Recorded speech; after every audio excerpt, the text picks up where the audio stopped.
रेवंत रेड्डी ने कोडनगल में पर्चे नामजदगी दाखिल किया। टीपीसीसी के सरबराह रेवंत रेड्डी ने पीर यानी आज 6 नवंबर को अपने आबाई हलके विकाराबाद जिला के कोडनगल में अपने कागजात नामजदगी जमा की है। इस मौके पर कांग्रेस लीडर बड़ी तादाद में कोटगल में जमा हो गए। कोडनगल के अलावा रेवंत रेड्डी कामारेड्डी हलके का मुकाबला बीआरएस सुप्रीमो और तेलंगाना सीएम केसीआर के खिलाफ कर रहे हैं। इम्कान है कि वो 8 नवंबर को अपना पर्चा नामजदगी दाखिल करेंगे।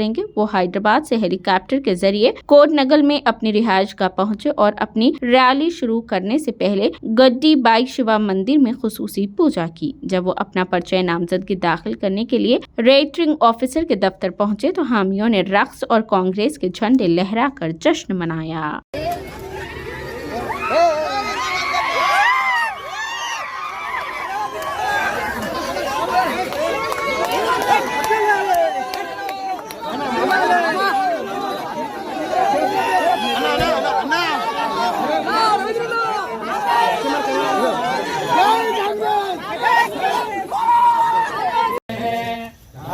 पुरस्ताद्यमुदा जहारा शक्र प्रविद्वान् प्रदिशश्च तस्रः तमेवं विद्वानमृत इह भवति नान्यः पन्था अजनाय विद्यते यज्ञेन यज्ञमयजन्त देवाः तानि धर्माणि प्रथमान्यः तेहनाकं महिमानः सचन्द्रे यत्र पूर्वे साध्या सन्ति देवाः ॐ तत्पुरुषाय विद्महे महादेवमहे तन्नो गरुडः प्रचोदयात् కొంచెం అడ్డు లేవాలి ఈశానస్య మధువక్షామి మధువదుష్యామి మధువదేం దేవేభ్యో వాచమత్యాసకం